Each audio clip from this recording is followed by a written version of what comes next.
Halo, baik jumpa lagi bersama channel YouTube Hasyim Asyari ya. Terima kasih kalian sudah mampir ke video ini. Semoga yang mampir ke video ini selalu dalam keadaan sehat walafiat tanpa kurang suatu apapun dan tentunya selalu dimudahkan segala urusannya dan dilancarkan segala rezekinya. Yang punya hutang biar segera lunas ya. Oke, dan tentunya selalu dalam lindungan Allah Subhanahu wa taala. Kali ini kita akan membahas sebuah apa ya bahasa lagi nih guys ya, bahasa Melayu, bahasa Indonesia. Oke, tentu kita sudah tahu ya, banyak profesor-profesor Malaysia yang membahas tentang bahasa Melayu. Kemudian banyak yang menjunjung tinggi bahasa Melayu untuk bisa go internasional. Dan mereka sangat gigih sekali, profesor-profesor Malaysia ini, profesor bahasa Malaysia ini sangat gigih ya, sangat gigih memperjuangkan bahasa Melayu untuk go internasional. Dan pada saat itu sampai ada Perdana Menteri yang bernama Ismail Sabri Yaakob ya, itu mengusulkan bahwasanya bahasa Melayu bisa untuk menjadi bahasa ASEAN yang kedua ya, bahasa ASEAN kedua. Tentunya Indonesia ini sangat menolak ya, karena apa ya, dengan alasan-alasan tertentu. Oke, eh, jika kalian pengen tahu alasan apa sih Indonesia menolak bahasa Melayu ini menjadi bahasa internasional, mari kita langsung saja tonton videonya supaya tidak gagal paham. Oke, langsung saja kita ke video yang akan kita bahas hari ini, yaitu tentang penolakan. Nah, penolakan. Oke, guys, langsung saja kita mulai. Jadi mungkin daripada pendapat Profesor Dr. Aminuddin yang merupakan pakar linguistik di sini, bagaimana melihat dari segi kesamaan dan perbezaan bahasa Melayu Indonesia untuk kita bawa ke pentas antarabangsa. Silakan Prof. Aminuddin. Baik, terima kasih Dr. Jessica. Saya pertama ingin menyambut pernyataan yang disampaikan oleh Prof. Kamarudin tadi ya, bahwa kita mestinya sekarang ini mendudukkan dulu persoalannya. Yang kita maksud dengan bahasa Melayu oleh misalnya Perdana Menteri kemarin ya, itu rujukannya kemana? Ya. Supaya kita itu berbicara dengan referensi yang sama. Ya. Nah, jadi dudukan dulu karena nomenklaturnya harus sama. Jangan-jangan yang dimaksud oleh orang Malaysia tentang bahasa Melayu itu tidak sama dengan yang dimaksudkan oleh kami bangsa Indonesia, begitu ya. Nah, tadi Prof. Kamarudin sudah secara terperinci menjelaskan bahasa Melayu bagi orang Indonesia. Betul sekali, tadi juga Prof. Hari sudah menyebutkan, bagi kami ya tidak ada sedikit pun keraguan untuk mengatakan bahwa bahasa Indonesia itu berasal dari bahasa Melayu. Sama sekali tidak ada keraguan, dan itu adalah fakta yang tidak bisa dibantah gitu ya. Nah, tetapi sejak tahun 28 ya, pada tanggal 28 Oktober tahun 28 melalui Sumpah Pemuda, kami menamai bahasa Malaysia, bahasa Melayu tadi dengan bahasa Indonesia supaya satu nafas dengan perjuangan bangsa Indonesia waktu itu yang sedang berjuang untuk merdeka ya. Sudah mengakui tanah air Indonesia, kemudian bangsa yang satu, bangsa Indonesia, maka bahasanya pun dinamai bahasa Indonesia. Sebelumnya tidak ada istilah bahasa Indonesia. Nah, oleh karena itu ketika Indonesia merdeka ya, pada tahun 45, di tanggal 18 Agustus tahun 45, pernyataan bahwa bahasa Indonesia itu sebagai bahasa negara itu dimasukkan ke dalam Undang-Undang Dasar tahun 45 dalam konstitusi, seperti halnya Malaysia ya, menyatakan bahwa bahasa Malaysia itu menjadi bahasa kebangsaan ya. Nah ini saya baru tahu kalau kemudian pada tahun 86 tadi disampaikan oleh Prof. Kamarudin itu berubah menjadi istilahnya menjadi bahasa Melayu gitu ya. Baru kali ini saya tahu.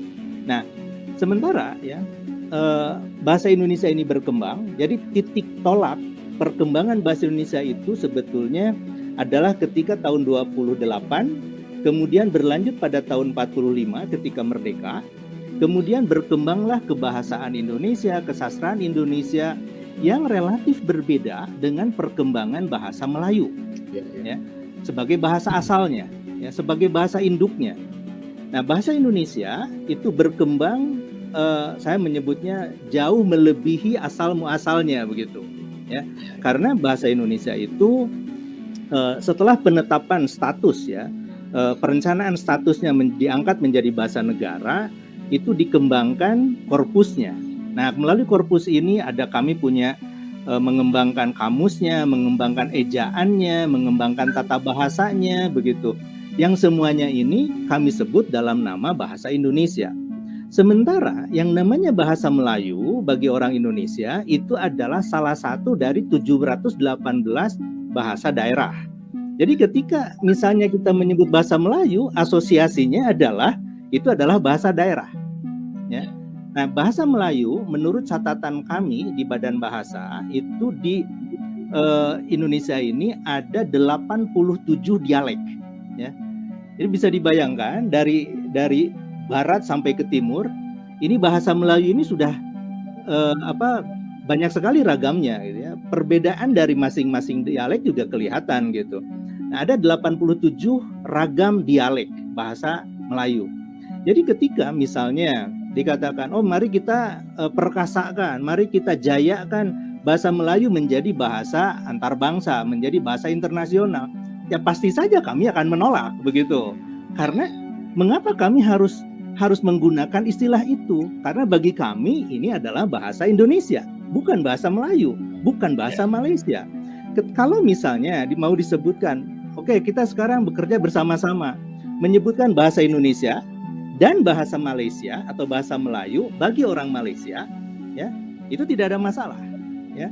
Tetapi kalau menyebut salah satu, nah ini pasti jadi masalah. Seperti halnya pengakuan, ya, dan pernyataan langsung dari Perdana Menteri, ya, Malaysia waktu hari Jumat bertemu dengan Presiden Joko Widodo mengatakan Presiden Joko Widodo sudah bersetuju. Ya kami tentu saja kelimpungan, ya. Kami bingung gitu. Dari mana ini asalnya?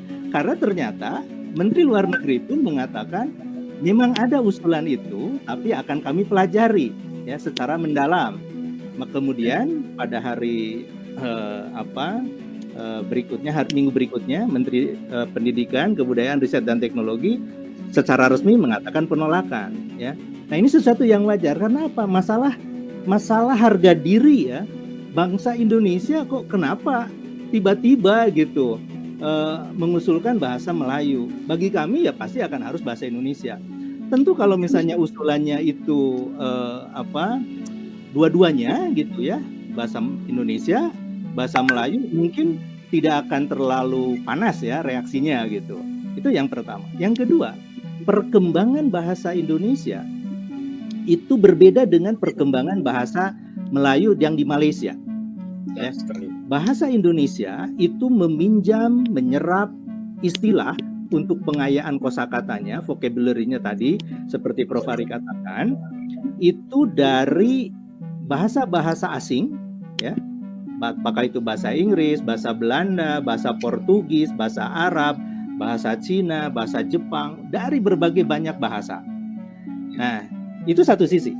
Di satu sisi lain, pengayaan kosakata ini terjadi dari ratusan bahasa, ya, mungkin belum 718-nya gitu, ya, dari ratusan bahasa yang ada di Indonesia itu sebagai bahasa-bahasa daerah. Nah, yang terutama mempengaruhi itu adalah bahasa Jawa misalnya, ya, kemudian bahasa Sunda, ya, kemudian bahasa Madura, bahasa Banjar, ya, dan juga bahasa-bahasa yang lain, ya, yang ada di Indonesia. Bahkan mungkin bahasa-bahasa di Papua juga ikut berpengaruh ke dalam bahasa Indonesia.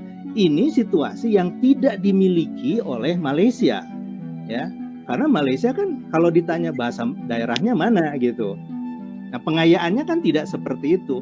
Nah, oleh karena itu tadi saya mengatakan bahasa Indonesia ini sudah jauh berkembang, ya, dari bahasa asalnya, bahasa Melayu gitu, ya, dan sekarang sudah bisa unjuk diri gitu sebagai satu bahasa yang stabil begitu ya, dan berkembang dengan sangat sehat gitu. Nah, penuturnya sendiri gitu ya, itu sudah banyak sekali tentu saja bila dibandingkan dengan penutur bahasa Melayu yang menurut catatan riset dari etnolog misalnya ya, di bulan Desember 2021 etnolog ini menerbitkan laporan penutur bahasa Indonesia itu ada 199 juta. Sementara penutur bahasa Melayu ya, itu 19 juta. Itu jauh, ya. guys. Jadi ini perbedaan yang sangat jauh. Kalau perbedaannya jauh sekali luar. Pokoknya dari 100.000 ya. Dari belasan ribu sama 100.000 lebih itu jauh sekali ya. Jadi jelas jauh sekali ya. Jadi mana mungkin gitu loh bahasa Melayu bisa bersaing dengan bahasa Indonesia. Tapi saya yakin bahasa Indonesia ini bisa go internasional. Karena bahasa Indonesia ini sangat mudah untuk kita pelajari ya. Nyatanya banyak sekali orang-orang turis atau orang luar yang belajar yang ke Indonesia banyak memakai bahasa Indonesia sekarang. misalnya ada klaim, ya ada pernyataan bahasa Melayu digunakan oleh 300 juta orang. Ini tanda tanya besar. Melayu yang mana? 300 Bagi juta kami orang. tidak bisa itu. Ini adalah bahasa Indonesia, ya. Gitu. Yang mungkin penduduk Indonesia katakanlah 278 juta, katakanlah 220 jutanya atau 200 jutanya bertutur bahasa Indonesia. Mungkin sisanya ya boleh bahasa Melayu yang ada di Malaysia. Tapi jumlahnya juga kan penduduk Malaysia mungkin tidak sepertiga penduduk Indonesia gitu kan ya. Begitu. Nah itu untuk sementara ya, Dr. Jessica. Nah, Sobat Maju, begitulah cuplikan dari video penjelasannya.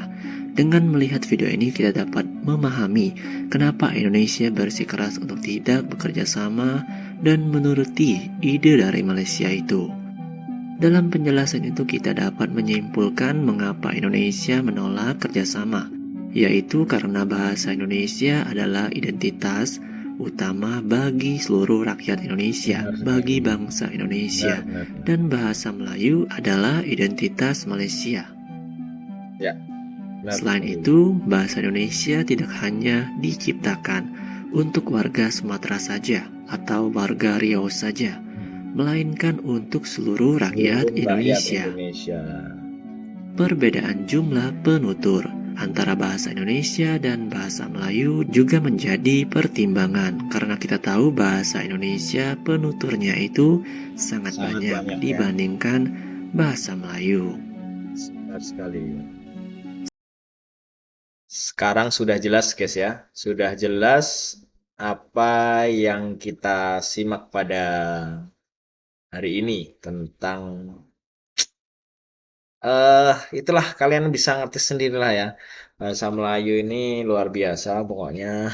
Pengen Malaysia ini mengusulkan bahasa Melayu ini bisa menjadi bahasa internasional. Dan kita ketahui sendiri jumlah penduduk Indonesia dan juga Malaysia sangat berbanding perbandingannya itu luar biasa jauhnya banyaknya ya. Penduduk Malaysia ini nggak ada sepertiganya dari Indonesia ya. Jadi ketika 300.000 pengguna bahasa Melayu itu mungkin yang dimaksud itu bahasa Indonesia ya. Beda lagi bahasa Indonesia dengan bahasa Melayu. Karena bahasa Indonesia sendiri, penduduk Indonesia pun banyak sekali, mungkin diklaimnya seperti itu ya. Kita butuh bukti yang real gitu kan. Bahasa Melayu kok bisa 300.000 itu 300.000 juta atau apa tadi ya. Itu tentunya kita butuh bukti yang real ya. Kita dukung terus bahasa Indonesia supaya bisa go internasional. Oke. Terima kasih yang sudah menonton video ini. Jangan lupa like, comment, and subscribe, dan salam jumpa lagi bersama Hasyim Asyari. Wassalamualaikum warahmatullahi wabarakatuh.